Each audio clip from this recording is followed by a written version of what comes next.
Hello there. What is going on, everybody? Today I am bringing to you another Tainted Grail video, and this is going to be a little different than my other videos. I've already done a full review as well as a solo playthrough with BR, but I wanted to do something different this time. And I wanted to make this a special video and find a way to give back to you guys who are my subscribers or viewers, or just to say thank you. I wanted to do something different that you guys could play along with me. So this is going to be an interactive video where we're going to go through this campaign together. And we're going to try to find a way to do something good in this world. And I'll be making some of the decisions, but you will be making some of the decisions as well. So that is going to make this very, very different than a lot of the videos you've seen before. But on top of that, I'm also doing something else a little different in that I'm going to be using a different character. I'll be using Ailey. Now, Ailey is very, very different for a number of reasons. For one, she is not very aggressive like BR is. She's more empathetic. She's much better suited for diplomacy than for combat. And so that is definitely going to change the way that she does things. She also can heal herself if she's outside of settlements. And she can only recover terror when she's resting where there's an active menhir. So that is because she's traumatized. I guess that's what happens. I guess...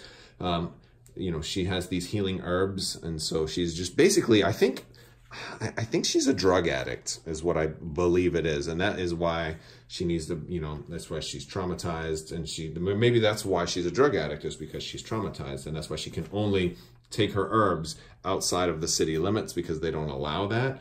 I'm not sure, but that's what's going on with Ailey. So we're going to start off this campaign. I'll be making some of the choices. You guys will help me out, and you'll be making some of the choices too. I did already put my men here, and I've set this to 7, so we'll have 7 days until the light goes out. Also, I have Ailey sitting right here, and we're going to start off by getting our little our letter that was sent here to us by our old master Niante, and I'll read it to you now. My dearest apprentice, how I regret we had so little time to take care of your education. I was forced to leave the town before I could pass even a fraction of what I should, though the fact you'd rather spend time in the glades than in the temple certainly did not help. Know this, the sagas of old are true. Our island did once belong to twisted, immortal powers. This place was not created for men, but Arthur, the first of the kings, who landed on these shores with our people, had managed to subdue this realm inch by inch. He took the Grail from the Foredwellers and used it to bring seasons and cycles known from our world to this godless place. We all thought that the menhir in our village was raised to immortalize this. The truth is, it was also created to keep these ancient powers out and anchor the island to the world of men. Now, the menhirs are going dark. Something has broken. The spring will not come. The animals won't breed. Lord Yvain secretly gathered 5 strongest and wisest champions, including me.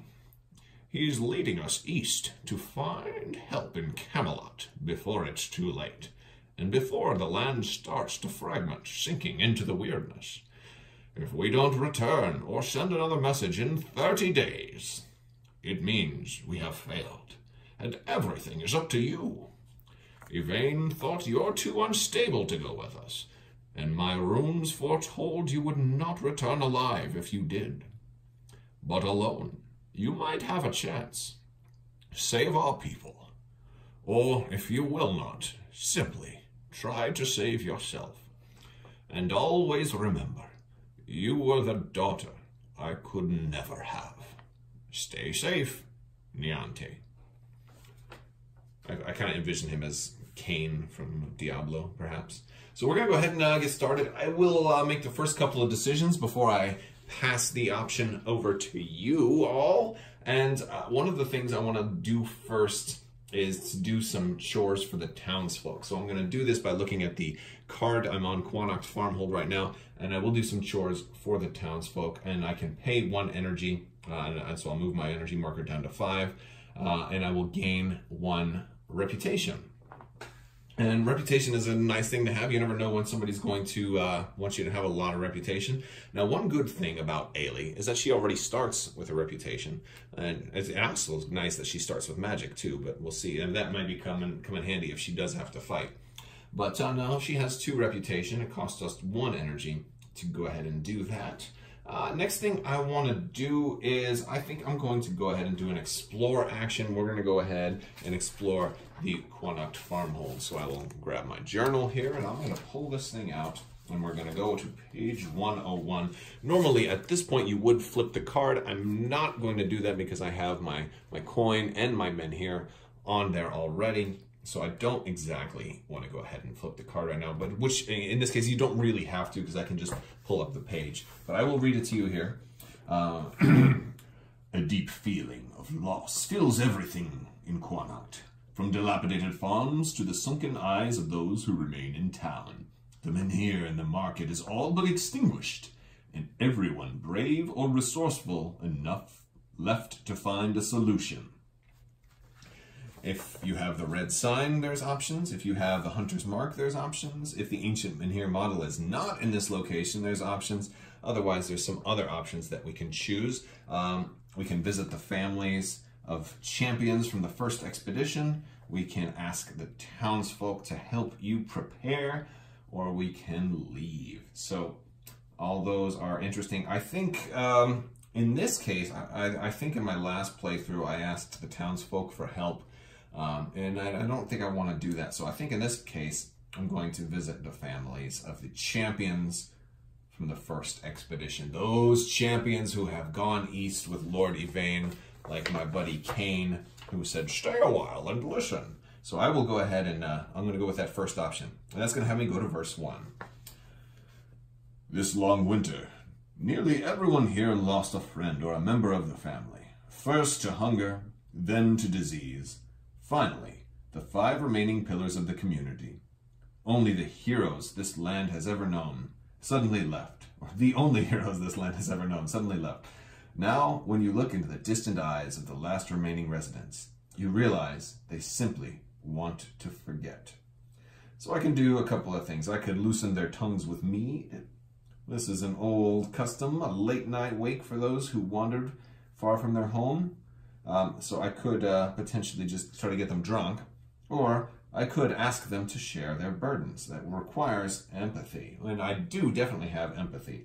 So I'm going to ask them to share their burdens instead of trying to get them drunk, because I think that's what Ailey would do. So I'll go to verse 2. It takes a while to break the silence of the grief-stricken people, but when you do, stories of separations and departures flood you like torrential rain. You try to remember every detail. The color of a palfrey horse the village priestess Niante rode. The ornament on the hauberk that young Lord Yvain was wearing.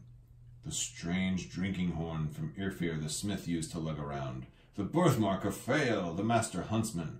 The embroidered cape of Albernt, the seasoned journeyman who'd seen all parts of the island. Who knows what detail can help you down the road? Gain the knowledge of the departed status, and exploration ends. So now I can take my little handy sheet here and I can mark down knowledge of the departed. That may come in handy at some point.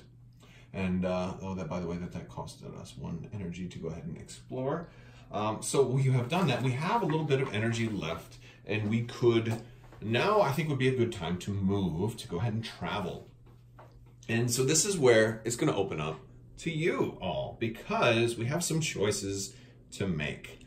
One of the things that I could do is I could go north to the Hunter's Grove. That one where it shows that I can gather food up there, but I might have to fight if I do the gather food action, or I could just search that area. That will also open up these 2 areas up here. I can go left and go and check out the combat trial and of the warrior fair, and if I go there, there's no arrow up here, so that will reveal this location. I could go south to the Forlorn Swords. These are these giant swords down there. If I go south, where it's only going to reveal this location as well. And I could also go east. Yeah, I don't know what I said. Did I say left? Or I could go here to the Charred Conclave. So, and the Charred Conclave has a lightning bolt. So when I walk into there, I'm going to have to draw a gray encounter. So basically, I'm probably going to have to fight as soon as I go there. So I don't want to make this decision. I will leave this decision to you. Which option do we choose?